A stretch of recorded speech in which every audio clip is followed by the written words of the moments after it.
Uh-huh. I was kind of go political, but then I'm like, nah. Like the man, you know what I mean? Like the man, you know? Like the authoritative, you know, the royal, the man, you know? The man. You know, like the white dudes in charge of everything, the man. Me and Jake running down the street with a handful of comic books, kicking ass and banging chicks and drinking booze No, not and me. smoking Not weed. me. I'm married. Yeah, well, I'm married. Jake. Can't do that. Yeah. Off panel, off topic with Jake and Tyler. All right, welcome back, everybody. I like that one. It's time for the show. Everybody wake up. It's number 147 of Off Panel Off Topic. Holy smokes. I'm Jake. That's Tyler. I'm Tyler. That's Jake. Hey. Zippity-doo-dah. Zippity-day. Wow. Well, actually, it's fun. Happy May Day, because this is going up May 1st. So May Day, is that the day that the Russians overthrew the Hungarians? Well, I don't know, Tyler, but I do know this. I got my history off of YouTube. Do yourself a favor. Listen to Jonathan Coulton. That's Jonathan, Coulton. His song "First of May," because it's the 1st of May. Outdoor fucking starts today. That's all I'm saying. That's the song. Wow. Yeah. So grab your Is it a favorite country lady song? or no. It's like a folksy song. Sure. We made it, what, That sounds a like minute 30 before I said the F word? So I'm Fuck. pretty happy. Shit. That sounds like somebody who likes a country song and wants other people to hear it without telling them it's a country. Well, no, I don't want to get fucking copyright. I ain't got to play the dude's song. No, we're not going to play it. But you should check it out on Spotify.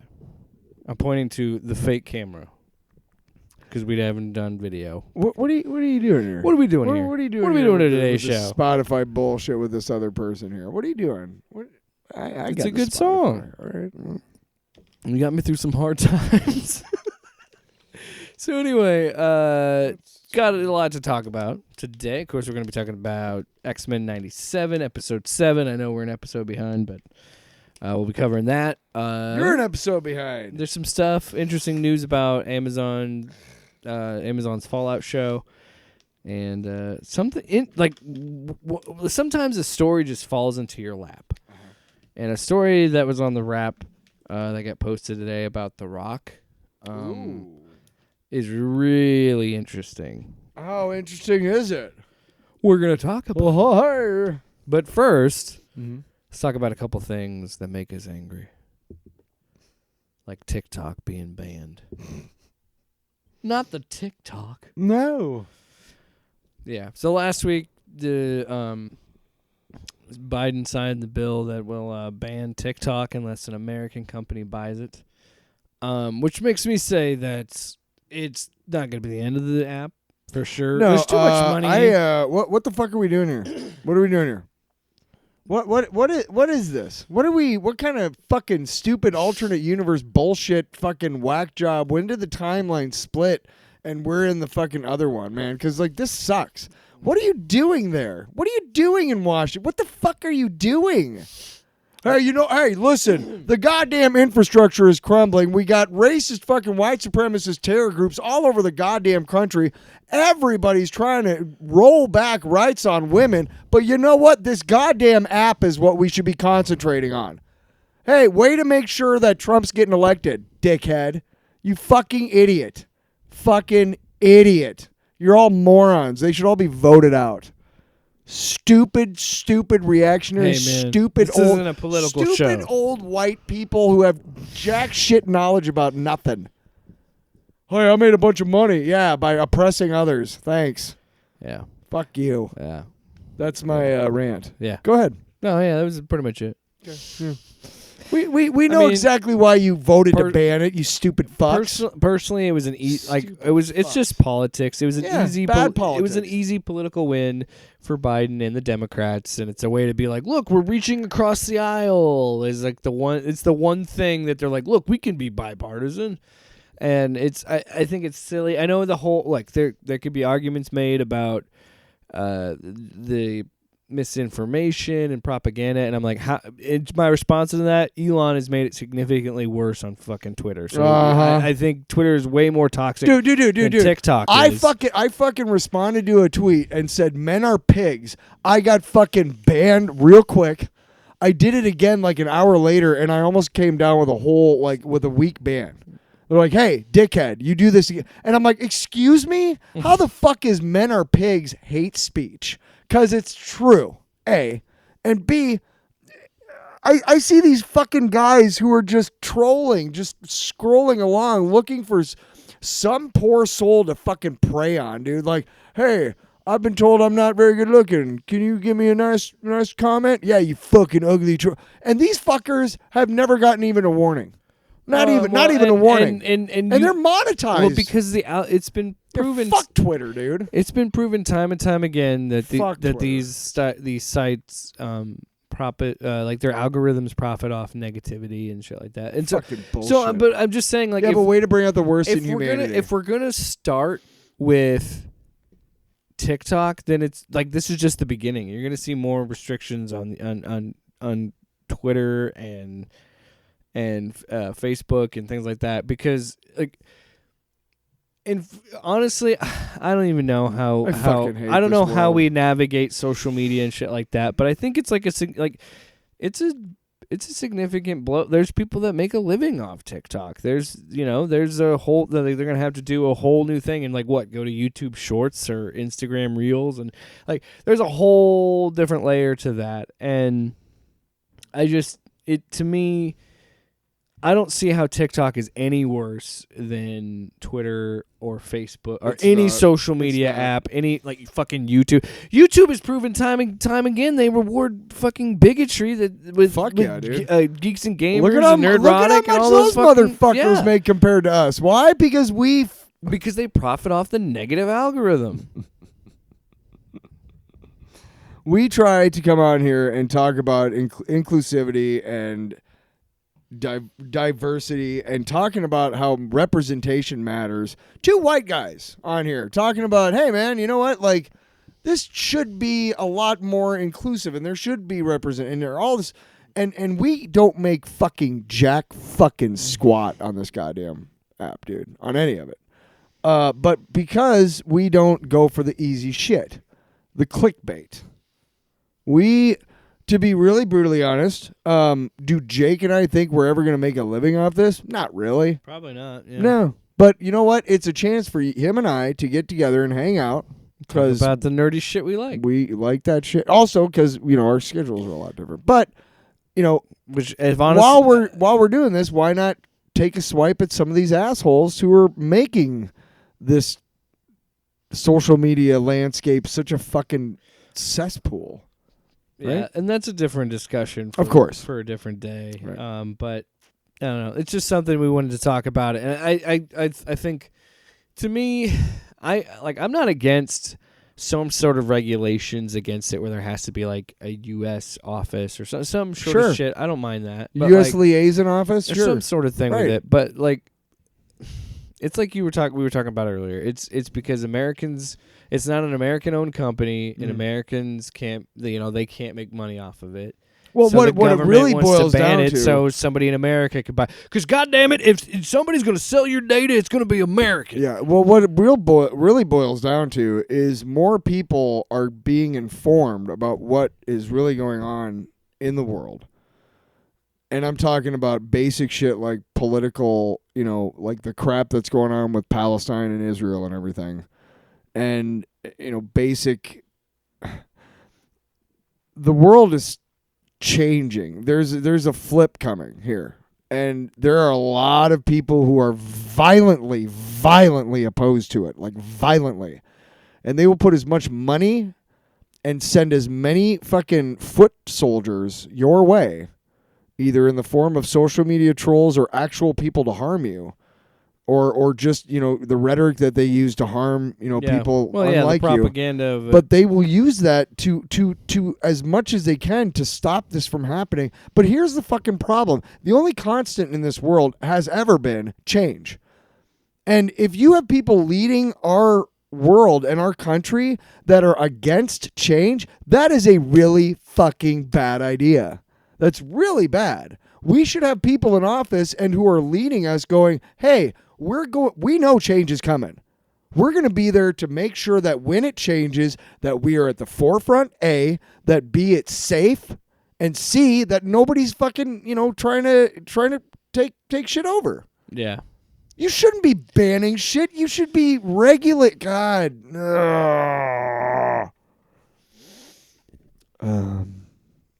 Yeah. This has been my TED Talk. This has been the Tyler Talk. Well, it's so ridiculous. What are we talking about here? Of all things, I agree. There's so much more important things to be worried about than TikTok. Oh my God, yes. And I understand. I understand the whole not wanting your data stolen to the CCP. But at the same time, I'm like, fucking all my data. So again, if I'm gonna get my data sold, it's gonna be American. Damn it. And I get it. That's the price I pay for using those apps for free. I get it. They have to make their money. They got to make their money through advertisers and selling my data. It's all fucking dumb anyway. Soon they're just going to beam ads into our brains and we'll never be free from capitalism. So let's talk about things we like. Can we do that? We will never be free. We will never be free. You fucking dickhole. Yeah. Sloppy. Is this a newer one? Yeah. Why are you grabbing that? Because. Why are you grabbing that comic? We're not doing that until the end of the show. Towards the end of the show. We got some news. Whatever. Well, first, we got to talk about X-Men 97. Episode 7. Was it Sugar? I think was the name of the episode. I don't fucking know, but it was fucking dark. Fucking dark. It was fucking dark. So, yeah, it starts with Rogue kind of just going rogue, pardon the pun. Nice. And yeah, going on a manhunt to get to Bolivar Trask because she wants to know where they made, they had the master mold. And meanwhile, the other X-Men that attacked Genosha are in Genosha trying to help clean up. They find Emma Frost. I liked that. I like that things that I take for granted, like the fact that Emma Frost has a diamond form. At some point, she didn't. And, this is a really cool, they're like, wow, additionary, secondary mutation. You're like, well, I've always been like good under pressure, Mm-hmm. Like that was kind of cool. I like that they're introducing stuff like, things that we take for granted. Again, that Cable is Cyclops' son. Oh, wow, they just revealed that. You know what I mean? Like to him, Yeah. I like that a lot. I like that some of the things we take for granted are just like, whoa. Because it's throwing me for a loop a little bit sometimes. Mm-hmm. And especially with what happened when they do find Trask. Yeah, that was pretty wild. So, which... They're called Prime Sentinels, by the way. Yeah, so I'll get into that in a little bit more about why I fucking love that twist at the end so much. Me personally. But I was the only... If you're someone like me who, like, for a while... until recently, weren't like super versed in the X-Men lore. The only exposure I have to Trask is Peter Dinklage in Days of Future Past. Mm-hmm. So to see like a government official in that story, but you see like the religious fanatical type that he is in the show and in the comics, it's like it's such a cool change. Well, I mean, whether you like it or not, I mean.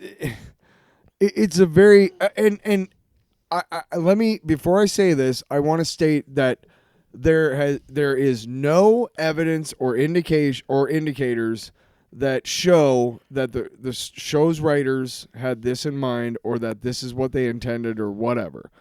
But to me, it's so fucking obvious. Trask and Gyrick are like fucking Musk and fucking. Whatever, dude. Zuckerberg. And, whatever. And they have to like one up each other on their it's like they're basically like an amalgamation of rich assholes and white supremacists, which honestly is not that far from each other.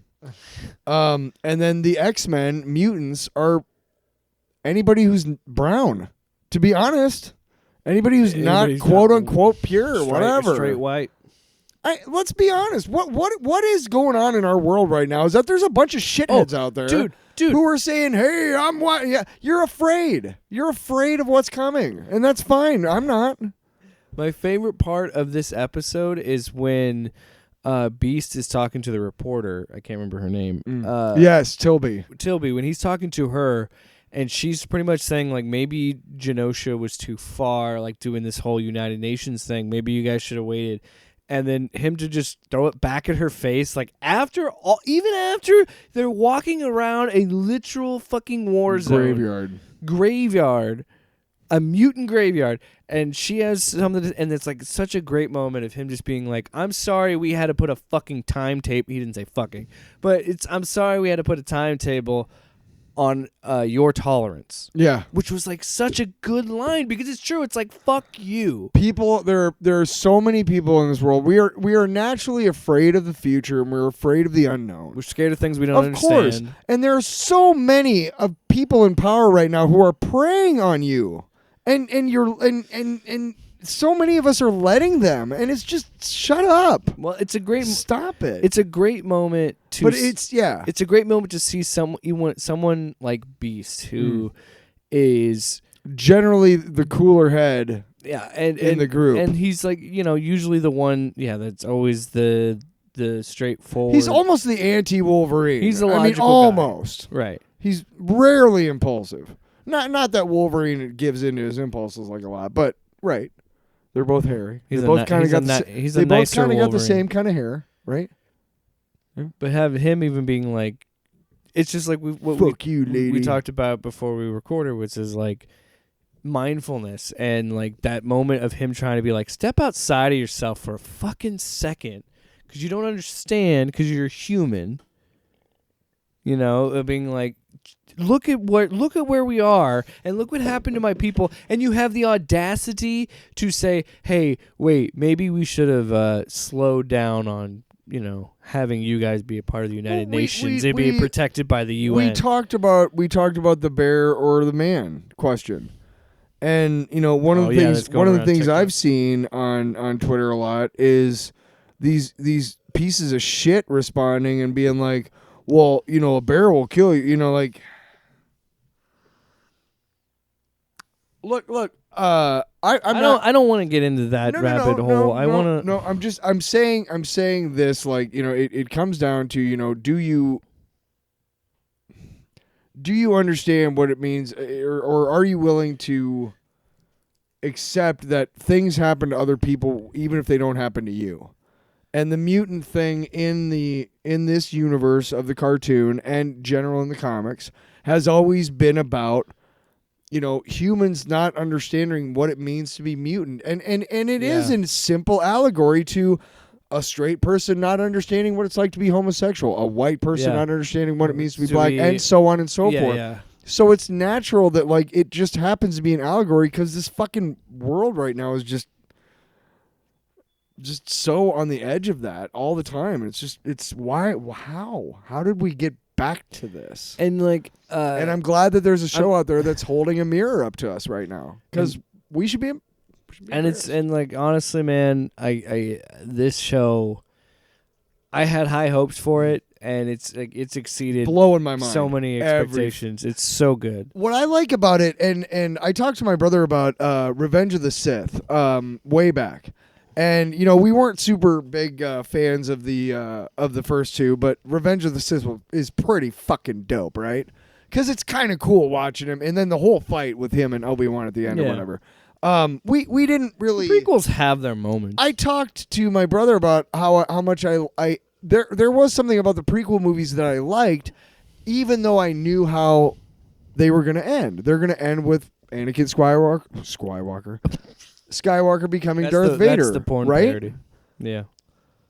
We know how it's going to end, but still, they made it. There was a lot of ways that they made it fun and tense and like, ooh, thrilling. Oh, cool, and epic, grand, right? Cool. Thank you, George. So I was talking to him about how much I liked that. That even though I knew what the end result was, I still was invested in these characters, that we were meeting along the way and whatnot. And the same thing with this show, except for like to an nth degree. Yeah. In that I know so much about the X-Men lore, and I know so little about the original animated show. I don't know what's canon in this universe yet or not. So it's just every time something happens, whether it's something I knew about or not, it blows my mind, how they change it so that it like, again, with like Forge taking away Storm's powers, how they change it in this cartoon compared to the comics and whatnot. Yeah. I love like that I know about all of these things, but it still manages to blow my mind and to just, wow, that twist when fucking Trask comes to life. What the fuck? I don't even know if I'd never heard of Prime Sentinels at that point or something. Oh, well, that's okay. But, we'll get to that. So I'm just saying it continues. It's such a good show because it continues to, just have those moments of like, what the fuck? Like, wow, just wow. And even though I know a lot of what's already going to happen, I like it. I like that shit. Excuse me. I had a burp. Gross. What do you got? You have a gastrointestinal system? Yuck. Get out. I love the rogue side plot of her like just going and finding these dudes and like fucking them up. Going off. We got to see Jean actually use her powers, so that was fun. We got to see Captain America. The Captain America cameo was cool. Oh, my favorite part of that is when she took a shield and she was like, "Fuck you." Yeah, you don't need it. Oh, you don't need this, and she just fucking chucks it as far as she can, which is gonna be pretty far. And he's just sitting there like, but yeah, the fact that walking. Which again, it's like, dude, think and like. I like this scene because it works for Steve as a character, and it also is frustrating for Rogue and the viewer because we're like, you guys fucking saw what happened, and you're not gonna help us. Well, he's talking about protocol and like hey, don't kill them. It's like shit, and it's like, go fuck yourself, dude. Two people that I loved and cared about were fucking murdered by these things, and you're just gonna be like, hey, don't kill them, be cool. It's like, fuck you, it's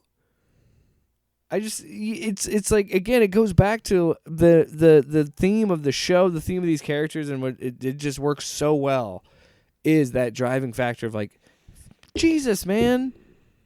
It really is a superhero soap opera, and the X-Men get fucking beat to dirt all the time, but they're like, hey, we're still better than those guys. And you want to root for them. You want them to rise above it. Right, and this is still the way it is in the most recent Marvel comics I've read, which is admittedly like a year or two ago, but the way that it still is in the comics is that the X-Men are largely respected among the superheroes of the Marvel universe, Yeah.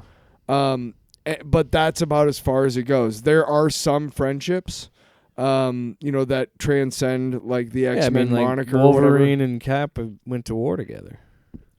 But a lot of that, like that. But there aren't a lot of cross like. There aren't a lot of human mutant like superhero friendships in the comics that I can think of right away. I was thinking of Spider-Man and Human Torch, but Human Torch isn't a mutant. He's Fantastic Four. But that's like a big one. Deadpool is technically a mutant. He's sort of Spider-Man's buddy in the comics, but I don't know if I'd go that way.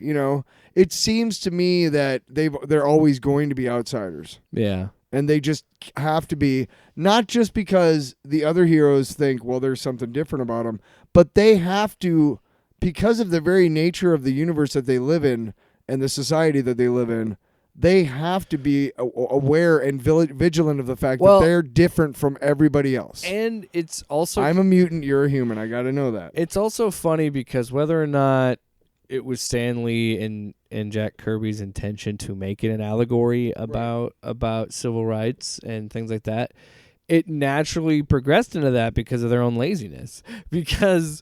they're like, well, we need a bunch of superheroes on this team. Let's just call them mutants. And like we're born with these fucking powers. We don't have to go into everybody gets bit by a radioactive night crawling worm. because Nightcrawler. But Well, it was but nice. But it was a way. It was a way to Get a bunch provide of motivation for Magneto. and a bunch of characters, and you don't have to explain their origin. They're just born. Yes. It was laziness. Like, okay, well, Spider-Man got bit on the hand by an irradiated. Well, but wait that's what I mean. Because of their own laziness, They were born with it. they created that allegory because now the mutants are othered a little bit inside even the superhero community, because it's like, yeah, well, Spider-Man got bit by a spider. Captain America's a super soldier. We got, Iron Man's just a rich dude with a suit of armor. Thor's a god. Like, and then you look at, we got Cyclops and Wolverine. They were just, these mutants. I'm surprised. And then you got the Inhumans. I'm surprised that Thor never has a kinship with mutants, because he was born that way, right? Yeah, he's a god. Phoenix is his mom, but when you think about it, they're always going to be, I know that in the Marvel universe and in this show, the human superheroes are in their minds. They're just kind of like, man, I wish they would just kind of stop harping on the fact that they're mutants. We get it. Just, whatever, right? Do you remember the Chappelle's show? Yeah. When keeping it real goes wrong? Yeah. And ostensibly what it was is it was showing how much shit you have to take to get ahead, right? Yeah. That's generally what the skit was about. Because if you were honest with people, you wouldn't have a job. Right. Yeah. But also it was like, hey, my favorite one was the guy in the boardroom, and he was like, you know what I mean, homie? And he was just like, huh? And he just goes off bark,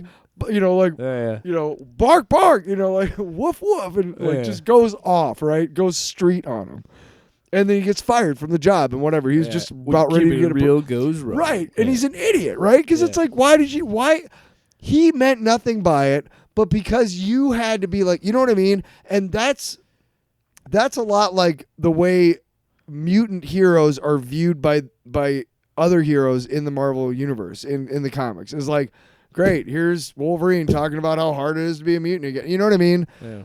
And that's where there's always going to be that disconnect between human characters and mutant characters in the Marvel universe, and why it actually transcends even, the white, the segregation, things like that, civil rights, why it even transcends that. We're seeing the chess pieces be put into place. So we're building to the end of it. And when Rogue go ahead.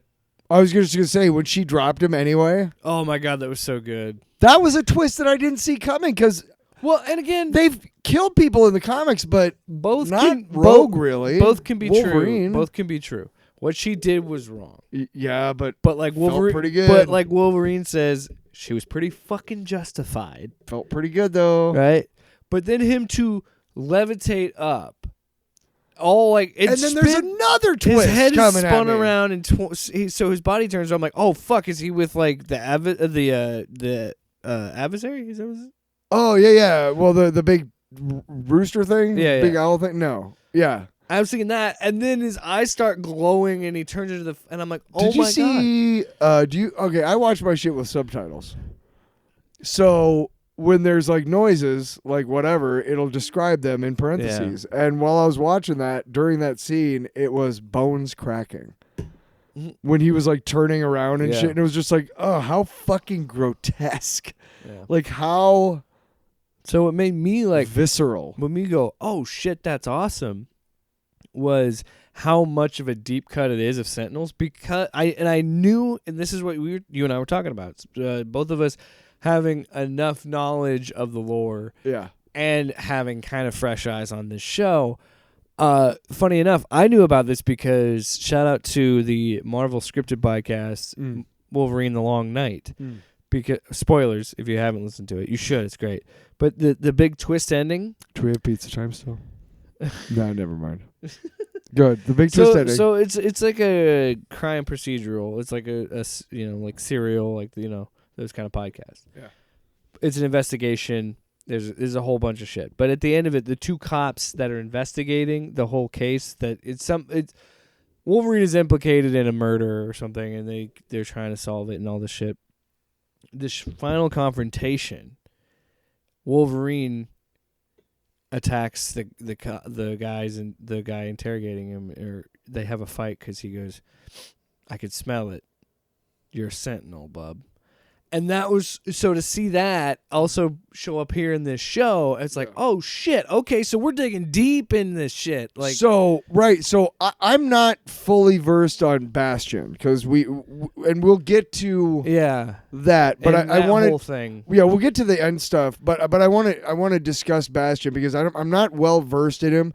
But I am well versed in he's an amalgamation of Master Mold and Nimrod. And now Nimrod is like the baddest ass sentinel there is. He's from an alternate timeline, alternate future. And the one time they defeated him during the Claremont Ramita run in the 80s was right after Rachel Summers tried to kill the Black Queen, who was like a vampire, psychic vampire, right? And Wolverine basically cuts her. Yeah. And she's dying. And Rachel Summers is the daughter of Scott and Jean Grey from the Days of Future Past timeline or whatever. So Nimrod, they literally have to like kill like 3 like X-Men and Hellfire Club guys to kill this Nimrod guy, this ultra fucking sentinel. Because he can, I mean, Nightcrawler almost kills himself, like trying to teleport part of him away, because that's the only way, like, that they can. Yeah. It's just because he's got defenses for all of them. Yeah. And he's got defenses for all of them in the future when they're, like, way better at their powers. So, you know, like. Speaking of. But Nimrod is. I'm super fucking happy to see that that's coming in, because they've shown him in the open before. Yeah. But, can we talk about, before we continue on to the Bastion stuff, I want to mention something I've been wanting to talk about since the beginning of the show. The opening titles. Yeah. How they have every guy. They keep hinting at it, yeah. No, they keep showing the changes. Yeah. Like the timeline changes, yeah. Well, no, like each character on the team has their own little thing, right? And like, hey, all of a sudden, Magneto, after the first episode, Magneto is in there. Yeah, and then Bishop shows up with longer hair and Cable's in it. Yeah, yeah. I'm saying that like that's they address that that they like Nightcrawler's in it now in the opening titles. I like how they change with each fucking episode depending on what's going on. Yeah, I think that's really cool. We haven't talked about that at all. Now, Cyclops, I think, is the only one, maybe Jean Grey, who's been in every one. Maybe Wolverine, too. Oh, yeah, Wolverine, Beast. Yeah. I got to say, I am... But it's pretty cool. I am pretty happy that Wolverine isn't the focus. Me too. Because there's so much better. Yeah, that's what I mean. It's like... I won't say better, but there's so many more stories. No, X-Men is so much better when it's about an ensemble. Yeah. And, like, yeah, there are some really good Wolverine stories, but, like, Fox focused so much on Wolverine in those X-Men movies, so to see them actually, you know, focus on Cyclops and Storm and the stuff with Charles and Magneto, all that stuff. I got shout out to Nightcrawler. His eulogy for Gambit. Dude, I fucking was crying that was so sweet. Fucking hard. And, dude... Can we talk about how great of a fucking character Nightcrawler is? Dude, what a guy. No. When he fucking hugs Rogue, she says, and he goes, none of that was your fault. Mm-hmm. And she just collapses into his arms, and he holds her, and she's crying. Nightcrawler has always been, like, the conscience of the X-Men. Yeah, he's such a good dude. And, like, what a brilliant idea that Claremont came up with, or I think it was Cockrum maybe, or Claremont, but I can't remember. Whoever was writing the comic at the time, Len Wein maybe, whatever. But when they first came in, the giant-size X-Men back in the 70s that introduced all of those characters, including Nightcrawler, I believe it was Claremont who introduced the idea that he was a devout Catholic, like very seriously Catholic. And he was born looking like a devil. Mm-hmm. You know what I mean? Like, what a fucking great... Oh, my God. The richness of stories you can tell with a character like that. I mean, that alone. But he's always been... Then you talk about all the bamfing. Well, there was the during the Krakoan stuff, there was I can't remember, but it was a book starring Nightcrawler. It was a limited series, and I bought it for a little while, and it was basically about him trying to create a religion, because anytime a mutant got killed, they could be resurrected on Krakoa. And he was watching like kids. I talked to you about this. He was watching kids like kill themselves for fun because they knew they'd be resurrected, and it horrified him, being a devout Catholic, right? Yeah. And to him, it was tantamount to suicide. Yes. So he's just like, he's looking around, and he talked to Dr. Nemesis, who had been turning himself into a living psilocybic mushroom. Did I tell you about that? Yeah, he literally does. He turns himself. By the time of the Sins of Sinister storyline, they finally go back to Earth to find him, and he's literally spread across this like 100-foot wall, and he's just balls tripping out. He's just like, "What up, dude?" Like, it's awesome. Anyway, when we review that, you'll have a lot of fun. But I just will I? Yeah. Finish your thoughts. It's just really, I just really like it. We're spoiled. We're spoiled. Spoiled. It's just a great dichotomy for that character, and just when Nightcrawler was gone for so long in the X-Men comics, it was tough. Mm-hmm. Because he during that the mutant massacre is when he first got hurt, and then he just kind of disappeared for a while, and then he went to Excalibur for a while, and that was cool because you got Excalibur. Claremont was still writing it. So you could still get that story, and then Alan Davis, of course, his art was awesome, but it was just strange not having Kitty Pryde and Nightcrawler with the X-Men for a long time when I grew up with them like that. I want to But one final so thing good. I want to say. I knew it was going to happen, but there was part of my back of my mind like, there's no fucking way they're going to kill this team. They're not going to kill Cyclops and all them like. The episode before the finale, right? Well, it's a 3-part finale. We got 3 more episodes. I thought maybe 2 more. I've heard it's a 3-part end thing. The final thing is 3 parts. Well, either way. Why are you so against it? I don't know. Either way. This was episode 7? Yes. 8, 9, 10. That makes perfect sense. Is it though? Is it 10? Why would it be 9? I don't know. It happened. Why would it be 8? I don't know. What is wrong with you? I don't know. I don't fucking run it. I'm not Disney Plus. You're not? I quit. I'm not Bob Iger. I quit. You're not Iger? I'm not Bob Disney. Bob. I'm not Jack. You know, the CEO, I'm Bob not Disney. Jack Fox. No, every CEO is it. Yeah. It's Bill Microsoft. That's what their name. It's Jeff Amazon. Elon. Mark Facebook. Elon Tulsa. Elon X. Elon Tesla. Oh, I'm sorry. Elon Twitter.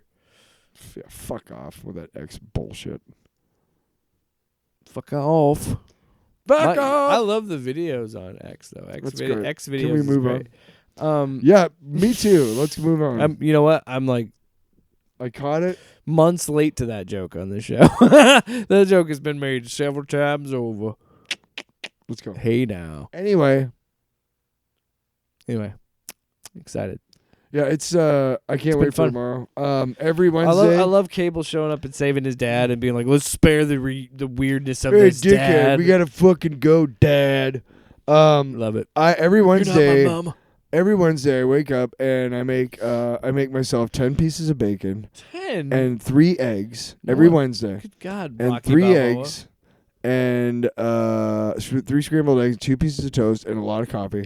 Love And it. then I go to therapy. And while I'm eating my breakfast, I watch the new episode of X-Men 97. Like a damn adult. It's moving on to And I listen to my arteries harden. All the well, bacon. something's hard. Wow. Next. Next. Oh, no, pin love topic. So we've talked about Fallout a little bit on the show. Oh, no. We're going to talk about it again? Yep. All right. So, well, I want to talk about things. Hey. We started negative. I want I to keep. just want to talk about I want to be Fallout. positive because it's gonna get weird. Yeah, we so- have been negative. I apologize. That's Will all you me. shut your goddamn mouth? Now you're being negative again. Fuck you. Fuck you. All right. Are we simulating like a fight? Yeah. Okay, We're good now. silly. Hey, There was no hey. fighting. You got to take a couple swings.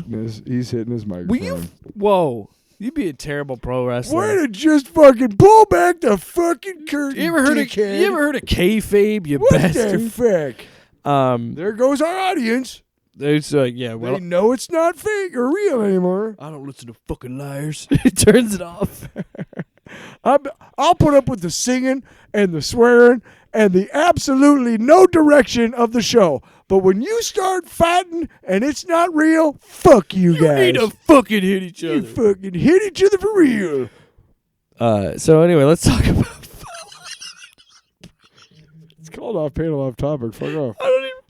All right, so Fallout on Prime. I want to bring this up because, again, Tyler still hasn't finished it. I almost started watching it last night. Oh, I really thought about it, but I didn't. Hey, I watched The Unbearable Weight of Massive Talent. Yeah, why don't you watch The Unbearable? Why don't you watch The Unbearable Shithead? Because that's what you are. Fallout on Prime is doing really well. That's the topic. Now, according to the Wrap, which shout out to the Wrap, we got 2 articles from them this week.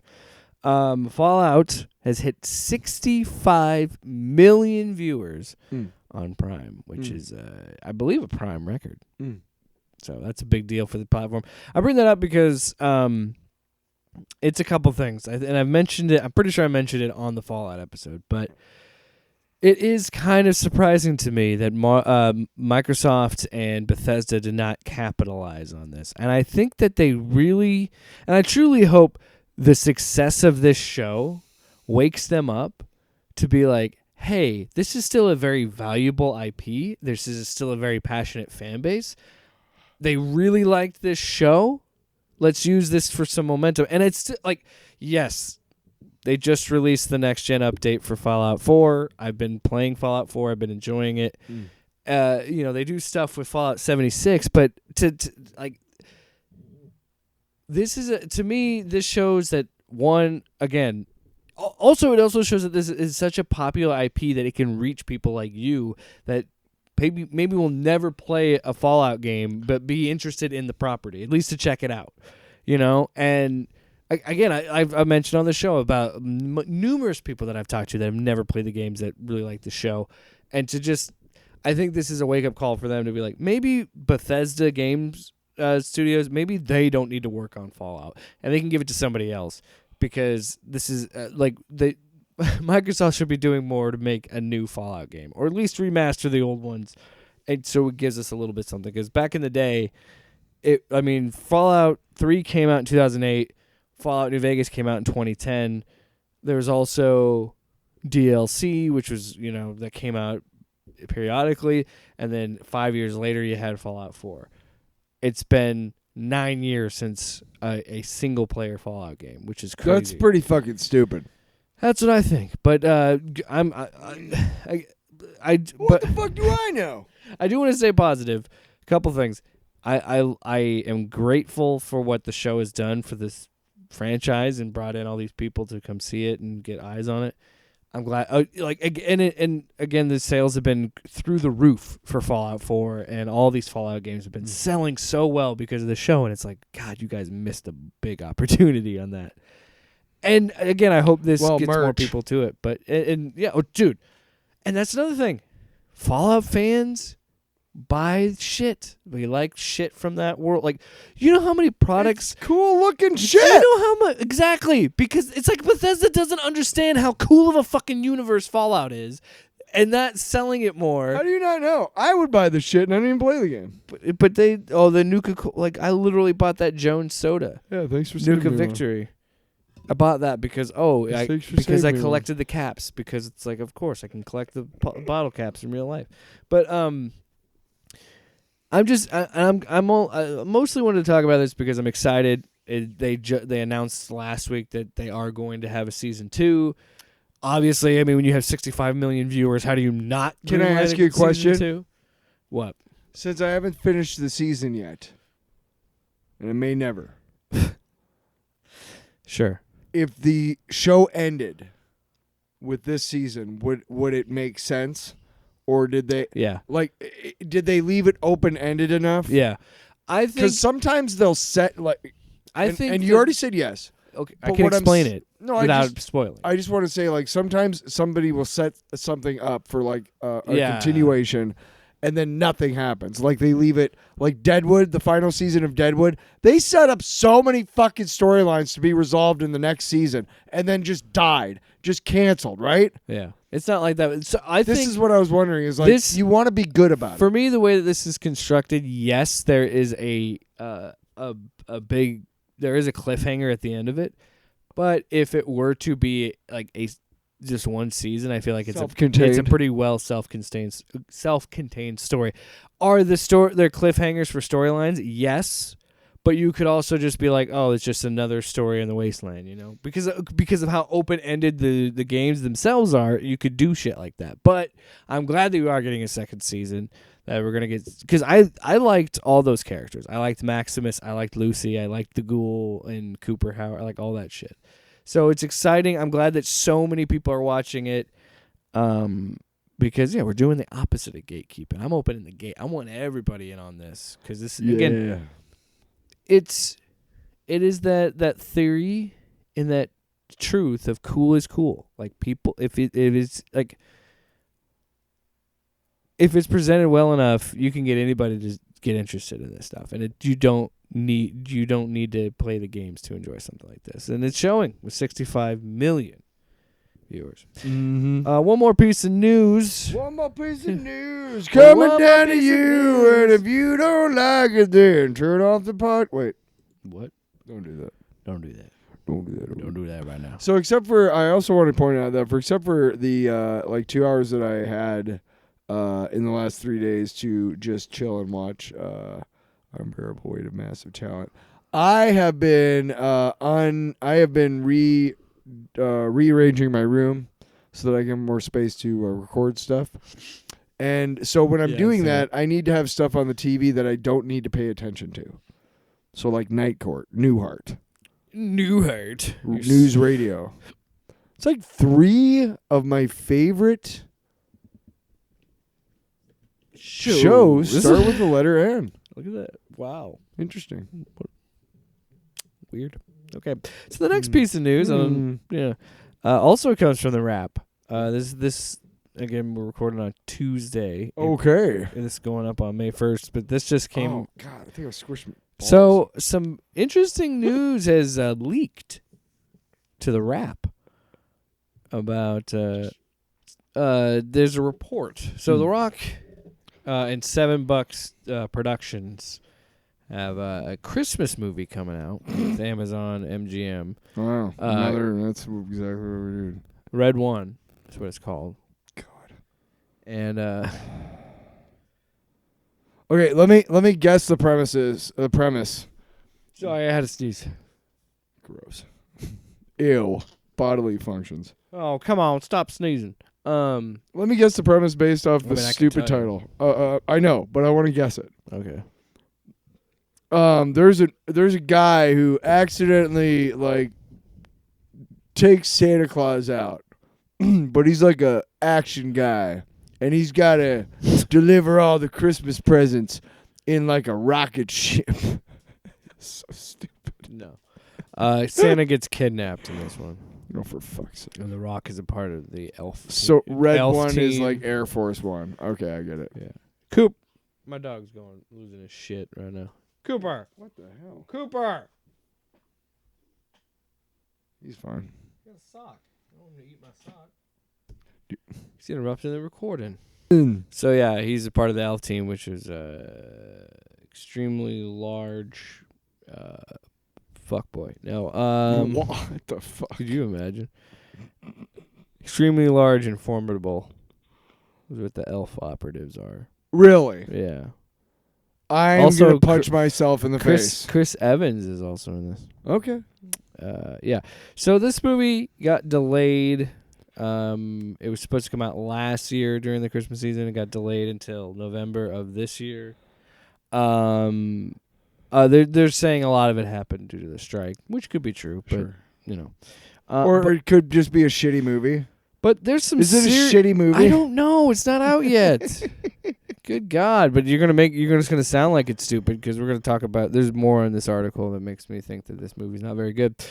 So yeah, this movie's had production issues, and they according to this article is ranging from Johnson's chronic lateness and the lack of professionalism on set to producers' inexperience caused costs of the movie to balloon to $250 million. So The Rock was, again, a big problem, apparently, with this movie, and it's not the first time he's been an issue on the set, but... really? Yeah. So insiders told The Wrap that Johnson showed up as much as 8 hours late to set on the movie, forcing the crew to shoot around him on some days. On previous films, Johnson had made a habit of peeing in a water bottle to save time. So here's what one of the anonymous insiders said. Quote, on set, away from his trailer, if he needs to pee, he doesn't go to the public bathroom. He pees in a Voss water bottle, and his team or a PA has to dispose of it. So yeah. Weird dude. And this is what makes me really weird about this whole situation. And this to me plays back into his beef with Vin Diesel. And like this article goes into much like this is not a first time thing of The Rock being like late. He's been notorious for how late he is to things. Yeah. And a lot of it is because it's like some dude was like, it's because he refuses to work an 8-hour day. Like he works like 6-hour days, and because he has to cut out 3 hours to fucking go work out, and then who knows how many hours to do fucking media shit for one of the millions of brands his name is attached to. And like, so I understand why the public persona is slipping, because he made like the dude needs to stay out of the spotlight for a while. Yeah, like for real, because. While I loved his stuff that he did with WWE, building up to WrestleMania this past year, like reading this shit is like, dude, come on. Dude, he just started a brand new line of men's toiletries called Papa Tui. Papa Tui. Yeah. And it's like, what are you doing? He's got an energy drink. Does he have a family? He has a family, right? Yeah. Wife and kids? Yeah. Do you not want to spend time with them? I mean, I'm guessing you do, but he posts about it. I'm just saying, like, if you're so, I mean, you know, you already have enough money to provide for them, so you don't need to keep doing. Nobody is asking you to do it this much in your 50s, bro. But I understand you've got contracts. I'm just saying, maybe don't sign anymore. Finish out the ones you got. Just take some time and off. Just take a year. And trust me, in the accelerated world of media and content binging, nobody will notice that you were even gone. So here's because you'll be pre-production on a movie like in 6 whatever. And then you gotta do like 3 or 4 months build to like WrestleMania or something with WWE. He's also on the fucking board of executives at TKO. So anyway, I understand wanting to work. So Amazon MGM was at Comic-Con at CinemaCon this year. So they had a weird screening for this. So they premiered footage for the film for a small group of journalists handpicked by Johnson's publicist, Meredith O'Sullivan. Okay. The journalists were shown about 10 minutes of footage, but not allowed to write about what they saw. Okay. So all they could say on like YouTube or an article or anything was be like, I saw footage. That's it. You can't say anything about it, which makes me think like, well, that's kind of weird when you want them to talk about how good it is. Yeah, it is. I mean, it's not. Look, it's not unusual. It's been done before. Not unusual to be loved by anyone. Yeah. So a spokesperson, of course they did, but a spokesperson for Amazon MGM denied there were any on-set issues with Red One for delays caused by Johnson's lateness. Or the inexperience of the film's producers to cause the budget to balloon. Sure. Yeah. Sure. They have a statement there. But The Rock, this isn't the first time. He was late to... Has he responded to it? The Rock, not that I've seen yet, but who could by this recording by the time this goes up. But So someone told that worked on Red One said the only thing that Dwayne was consistent at was being chronically late. So, yikes. That sucks. I mean, look, the guy's likable as hell. And I'm not saying that he probably isn't a good. I'm not saying he's a bad person or anything like that. No. I don't know the guy. I obviously don't know him personally. No. But you can see the persona slipping a little bit, and I think it's because people are more and more realizing like he's just made himself a brand. He's not Dwayne Johnson. He's not The Rock. He's this fucking mogul at this point. And there's nothing wrong with the dude making money. No, I'm not fuck saying no, dude. He's got more money to last 10. He's got enough money to last 10 lifetimes. Yeah. At his current lifestyle, so level of living, couple more notes on this before we wrap it up. Give some of it back to charity. Fuck. Before we wrap it up, Change the world, Dwayne. On the set of Red One, Johnson's pattern of lateness proved more damaging. Johnson was late an average of 7 to 8 hours per day and missed several entire days of production, ballooning costs by at least $50 million, according to 3 insiders who insisted being anonymous on fear of being fired. But here's what one of them said. It was a fucking disaster. On days when Johnson did show up at all, the production crew was forced to shoot around him. The insider said, Dwayne truly doesn't give a fuck. Yeah. Honestly, do you blame him? He's the fucking Rock. He is literally like probably one of like 3 people that is recognized everywhere on the Here's planet. another beauty of this. One source close to Amazon said it never veered from the figure greenlit at $250. Of course, you're gonna say that. Yeah. They're like, oh, it's normal for budgets to That's fluctuate what to we 15%. We said, hey, you've got this much. Another note: we talked about The Rock's commitments and all the shit he does. Production start dates on Red One were postponed twice due to Johnson's commitments to the Young Rock series, the XFL's relaunch, and the Black Adam press tour. Oh, for fuck's sake! And nobody gave a shit about that movie. Yeah.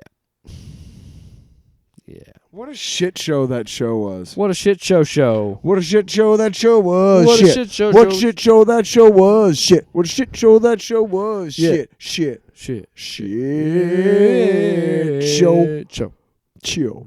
Show. We Tyler's. keeping that in? Tyler for the comic time. Tyler Barron. Where's the spies? Where's the comic book? Punisher number 6. Number 6. All right, Chris. Go to bed. Nighty night. Good night. Sleep tight. Don't forget to dance. Don't let the bed bugs bite. So they basically just kick each other's ass. So Punisher number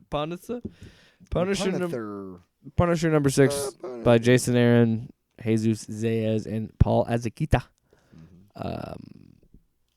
I read this yesterday before, so I want to have it as fresh possible to talk about on the show. This series is so it is so consistent with who Frank is. Like I've said it probably every time we've talked about it, but it's still great to see this series deconstruct him, but also make you really feel sad for him. It continue. I mean, like from the fact that we get the reveal that his whole relationship with Maria was built on a lie. His best friend was murdered. You just see these tragic things, and it continues in this issue, especially. It's even more tragic, but it's also is Frank having to learn to live with it in a way of being like, you are creating an abomination because you can't live with the guilt of this thing that created you. What you're starting to get the idea of in this issue, and we're on 6 now, which, if I'm not mistaken, should be the last book of King of Killers or whatever. This should be book 1 of Daredevil. Oops, spoilers. Okay, so it's basically 2 books, and this is book 1, chapter 6, and this is book 2, chapter 1. Anyway, but you're beginning to see that, we talked about this in the issue, I believe 1 or 2 issues ago, where he just slices up the Hydra guy for no reason. And you start to understand that Frank Castle's a sociopath and he's a psychopath. And he likes inflicting pain on others. And there's a sick, twisted sense of justice inside of him, but none of it's real because he's still a murderer. He still kills for pleasure, almost. Well, that's what I mean, is he gets pleasure from pain. Yeah. Inflicting pain on others. Well, you're also starting to see that there's... You're starting to see Maria's side of things. Not quite this episode or this issue, but next issue we start seeing like a lot of her perspective instead of the priestess or instead of Frank's or whatever. And I think this is really important. And here's what we gotta. I gotta talk about something while we're talking about this because we're gonna get into it. It's gonna make it political. No, I'm kidding. Sorry. Right now there's a really shitty movie out called Miller's Girl. And Martin Freeman has been doing the rounds defending this piece of shit where he's a 52-year-old teacher who has a sexual relationship with his 21-year-old student. And he's defending this. Now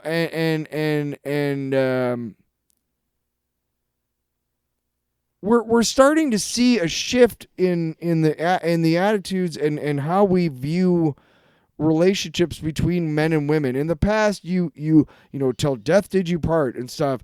And for a long time in some states, women could get divorced. But we're starting to see that he was with her because he thought that's what he was supposed to do. He never really loved her. She was, and she loved him. Yeah. And she loved to lie. The reason why I brought that movie up is because there's a lot of shitheads in this world who will try to justify this shit because that's the way it's supposed to be or whatever. I also just wanted to bring up the fact that shut the fuck up, Martin Freeman. Stop defending this movie. Shut up. It's supposed to be a difficult topic. I don't care. Anyway, not for me. But he kicks. Ares just kicks the shit out of him, like bad. Again, gross, kind of. What I love about how, like what I said before with Ares and stuff, with how I love what Jason Aaron can do with mythology, and understanding the mythology of it, and understand. Like, yes, Ares was a good guy at some point because everybody is a good. Comic books are like pro wrestling. At some point, your favorite hero becomes a villain for a while, and then he becomes a hero again. You know how it works. But Ares, even in Greek mythology, was always was a dick, and he was a vindictive douche because he's like a hot-headed. He's the god of war. Yeah, he wants dick. People to fight each other. Yeah, and so like that whole theme of this storyline with him and Ares, and him saying like he is his best disciple, and the fact that in this issue we go to the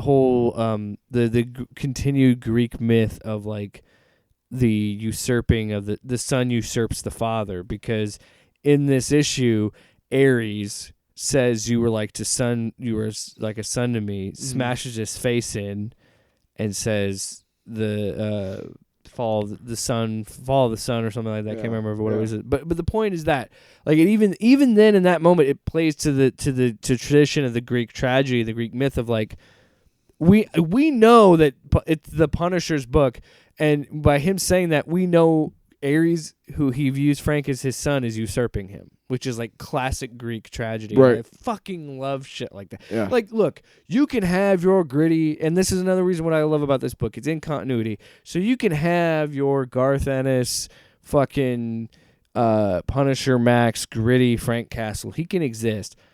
But I love that we're playing it, like we are really leaning into him being in the Marvel Universe and playing with these things, and it's weird because it's like this whole thing has been like a status quo change for Punisher and the Hand, and like and it's just so it's fun to jump into a book completely fresh at number one, even in the first issue, addresses like this isn't continuity, but we're changing things. Like this is going to be different. And like we discussed with Maria and things like that, and Stegman, like it doesn't necessarily like he's not necessarily retconning anything. We just don't have that backstory because Aaron is really driving home the theme of that, of like Maria was never supposed to be important to this story. She was always just a means to an end. And she is what creates. She is the origin story. Ask any fucking diehard Punisher fan what were the names of his kids. I bet you they couldn't tell you.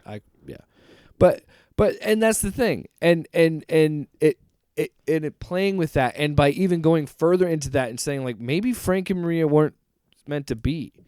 You know, and we haven't got to the point from her perspective yet, but it's going to be. I'm interested to see that, and we do start to see that first couple pages in this issue where she talks. She's gone to see him off, and he was already gone. Oh yeah, so the flashbacks, and that's what I love about this story is.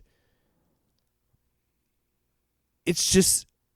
Again, filling in those blank spaces and doing something different with the character and challenging the character. He's not retconning anything. He's just filling in the gaps that have never really been filled in before. And even with the hand, he's not retconning anything. In every Punisher book I read when I was a kid, they would show flashbacks. Like, every other panel would be like, his kids and then a hail of, gunfire. You know what I mean? Like, they would show that. But they never, ever delved into like who exactly I think they did say exactly who was supposed to get murdered and who the two crime families, whatever, but it just really wasn't. It was like the fucking radioactive spider. Like, hey, it was. I hate to say it, but it was like Batman's parents getting shot. This is what's so fucking good about it, and same thing he did with Thor, man. When Aaron is on, when Jason Aaron is on, man, it's fucking great. Like but finding a way to re-establish a character, reiterate on a character, continue to make changes, but also keeping all of that history, keeping all that in there, and then adding to it. Not necessarily retconning, but adding to it and saying maybe when he killed the war wasn't the first time he really killed someone. You know what I mean? Yeah, I would love to hear from Jason Aaron where he started with this. Because the idea that you remember the Hulk series where he turns himself into a spaceship? Yeah. Okay. I love that fucking series. I loved it. And the reason why is because they did something different with the character. You know what I mean? And this is the exact same thing. So it does the classic comic book thing where the last issue had a big action scene. How do you? And so the next book you have to be right, flashback, and then you jump to the thing. But one of the things is they're not doing much different. But Jason Aaron asking a question that's never been asked before. How would was it? How could the hand get Frank to work for them, or was it? Who could resurrect his wife, and why would they do it? You know what I mean? Which question did he ask first? Yeah. To himself to be holy shit, and how did they? What was the aha moment when you linked them together? Holy shit. And it's so the fucking battle is so good. So when he goes to fight Ares after we have the flashback, which is again he's all pissed because he's using the same weapons. Again, making it 100% the Punisher, sticking with the character. It is equally badass and amazing action set pieces and violent, gory, violent as fuck, fun fucking read. Equally fucking heartbreaking because she's screaming at Frank because he's at a bar because he wasn't at the train to see him off back to his base, and it's he didn't feel. She said like when they made love, she held her eyes tight for the tears because he never touched her belly. And it is a weird feeling to read this series and read that, and then jump around a little bit to read it later, and to have him look at that picture and say he doesn't feel anything. Like he kept staring at this picture and wondering why he couldn't feel anything. As a parent, that is so fucking sad.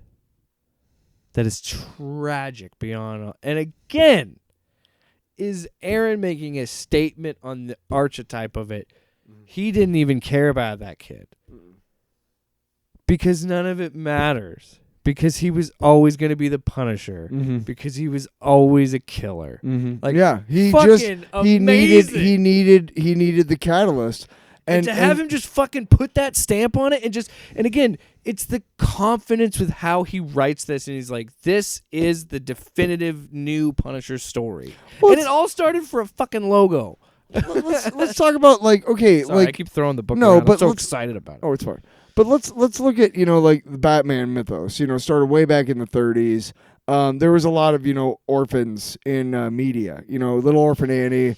And so Batman was different. Disney always kill the parents. It's a common theme. Yeah. Yeah, but so I mean, the tragedy of his parents getting killed. Well, he was rich anyway. Whatever. I mean, I get all that, but in the 70s when they did it again with the Punisher, I mean, what kind of a nutbag came up with the idea? Like, it's a compelling idea that he's gonna kill every criminal he comes across because his own family was murdered. But where do you draw the fucking line? Do you kill every pickpocket? Do you kill every jaywalk? I mean, what are you talking about? And nobody really established that very well when they created this character. And obviously, like every other comic book character or any other IP, the writers who come after add and build upon that mythos. But nobody ever really stopped to think, why the fuck does he do all this? And Jason Aaron is the guy who came along and said, hey, let's fucking dig deep and find out. And the answer is because he's a fucking psycho. All right. Best one of my things, equally heartbreaking and badass. So then we get to the fight with him and fucking Ares. And he says he's coming out of smoke, like he's hitting him with everything. He's hit him with a claymore, everything. And he just comes out of this big explosion. And he goes, the greatest machine of warfare ever born of man. Show me the true Punisher, or else die like a sniveling dog at the feet of your god. And he's wearing the fucking battle armor with the Punisher's logo on it. And it's like, we go from that really tragic, sad shit to like this. And again, the image of fucking Ares in the fire just standing there and like hitting him with banner cannons. He's got the graviton bazooka that he could fucking throw cars at him, and it's just not working. And then we get that amazing shot where he's reaching for the gun to shoot Ares, and it's the mirror shot from the first issue of him reaching from Rhea. Like, it's just so fucking good, man. The art again just pops. It's just and then again the two artists for the flashback and every what fucking drives issue me works amazingly. Is that every the present art, the art for the present so detailed storyline and vivid is like, so like fucking Greek, like fresco style, like Sistine Chapel style, like really good. The epic feel like he's fighting the god of war. Like it's and then the flashback art is so good, but in another way, it's so good because it's such a downplayed style. The line work is a lot more feverish and a lot more desperate. But it's just it's so good. Yeah. It's so fucking good. Neither art style to me is better than the other. They can't exist in this book without the other. The flash, like the different, like Azakita's art for the flashbacks. There's a couple books. Where a lot of it is Azakita because it's mostly flashback. number 7 in particular, the next book. But it's awesome to see like an idea of like that come together so well. And I love it. I just fucking love it when a comic book like this utilizes the fact that it's a comic book. Yeah. And tells the story in a way that only this comic could be told.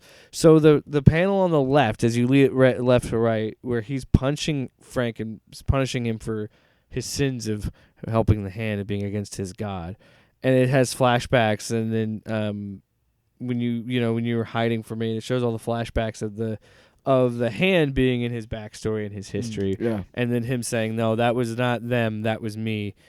No matter what lies they tell you, you are not their Messiah, Frank. You are mine, and I am war." Like just screaming it as he's punching him, and like he's just beating the shit out of Frank. It's amazing. It's very visceral. He beats the shit out of him, and he likes it. And then he said, no, it wasn't war, and it sure as hell wasn't you. But this is what I mean. Like, this whole sequence, this whole fight, this whole conflict with Ares only happens because Ares says, fuck off, Punisher. He is the best one-man war machine I could have. He's my best disciple. He's mine. And, like, again, you don't see a lot of that in media and interpretations of mythology and these gods, of like how obsessed by nature a godly figure is with the idea of a messiah or a prophet, or a disciple, or that idea that like I want him to worship the god of war. They get off on it. Like gives them the power. Ares belief. You know what I mean? Ares, he references it several times in the book. Bless the war in the series. Yeah. No, he references his time as an Avenger, as a good guy, as an Avenger and a good guy. But he also talks about like he kind of is just like, fuck all that. I don't know why I did any of that. Because I've always been, now I am who I've always been. I am fucking war. Like I am carnage. I am death. I am whatever. The fact he caved. It's so good that Aaron just made him like, because I always thought that was fucking weird that Ares wasn't why. Well, and he was there even that a couple issues ago, even the fact that he caved a man's skull in because he said peace. He said the word peace. It's so corny and dumb and silly, but it works so well in this. And because it's so brutal. I've watched like YouTube videos and I've like read some reviews about it, and like it is like this funny thing where like this story would be so compelling and interesting without the Punisher, but it still works so well with him. Like Frank is still very important and part of this because Frank is kind of awesome in the sense of like how he is kind of whatever about it. Where like he's a part of it and he has his moments where but it's just like he could fucking care less. Like he's still in it for his own gain. Well, like he's just in it to bring his family back. So Ares, right? But here's the thing: was he trying to avenge his family? That's what we're looking at here. So Ares kicks the shit out of him and tosses him away, and he has a flashback about being in Vietnam and talking about how he can't feel anything about his son, and then. Next thing he knows, he wakes up. He's alive. And he's alive back at the hand compound. And he has to go check out the kids. We finally see what's gone wrong. And he sees them trying to be revived, and they're just It is fucking horrifying. Like this really gross thing of like these two hands merged together. There's a pair of eyes on one side, like there's things going on, but like this is what's so tragic and again heartbreaking about this book. Like you were watching this fucking epic fight he has with Ares and this cool shit, and then you get to the thing with like, oh, he didn't feel anything for his kids, but like the fact that they're talking about the procedure. And she says, yes, I'm afraid that every time we've tried and failed to produce viable results, it's left less physical material to work with. Even the magic elixirs blessed by the beast have their limits, and with your wife requiring more injections after her sojourn through the woods, But we always try again and trust in the will of the beast. Perhaps after we've defeated the god of war, it will... Oh, no, before that, what did she say? I was looking up the right... Oh, she said it's harder to work to do the kids. It was easier to do Maria, but the reason it was harder because it's harder to do something with this material, with this magic, when the kids have been dead longer than they've been alive. Right. And it's like fucking hell, man. Well, do you remember when we read the first issue and I talked about the EMTs reminding that, or I said, remember that? Yeah. That the kids were cut to pieces? Yeah, there's not a lot there. Right. Immediately that when they came there, the kids were gone. Yeah. I mean, they were gone. So then she's like, there's no chance. The priestess, only Maria and Frank had a chance. Yeah. And the priestess comes in and says, she's like, yeah, they'll take care of it. They'll, mercy kill these things. And he says, no, nobody touches my children. And you see him just like pop the sword. And it's fucking sad. And then he throws up. And then, Daredevil shows up. And he's like, what the hell are we doing here, Yeah, Frank? but I want you to fucking remember this for later issues. Do you think... It's very clear from their conversation that this is not the first time that they have tried to revive his kids. Yeah. Consequently, this is not the first time that he's had to murder his own kids. Yeah. Think about that for later issues, because it's going to get brutal. Yeah.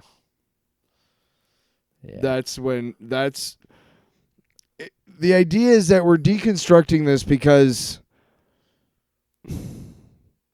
violence isn't the answer, and it never has been. And fucking people in this world need to stop thinking like that. And Frank, and this is a great way to take what a lot of assholes have pointed to as justifiable violence, vigilant. Yeah. This is a great way to tear all that mythos down and say, no, you're the fucking villain. You're the fucking villain, and you've always been the villain, Frank.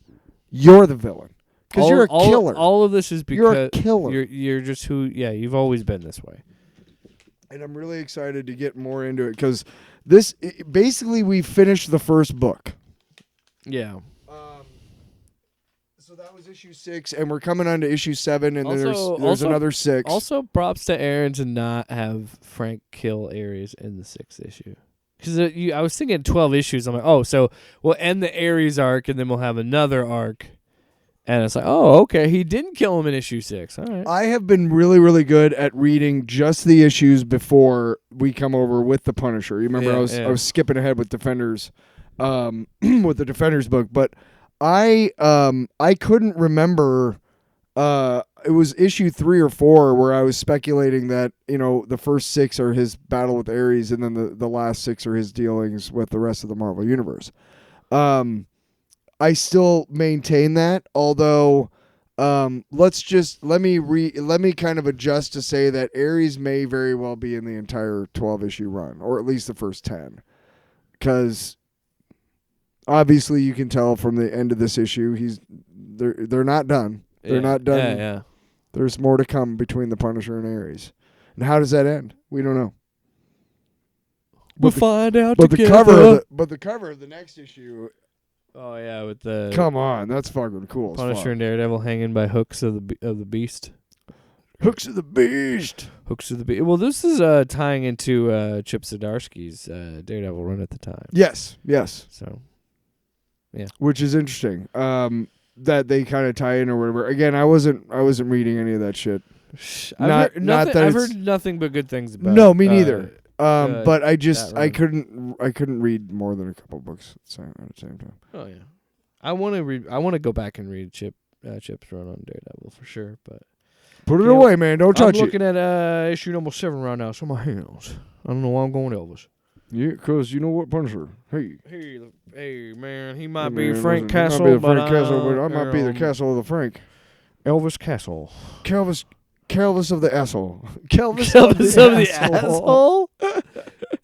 That's Calvis of the asshole coming down to you piece of shit. What? Calvis of your asshole. Hey man, Punisher number 7 next week.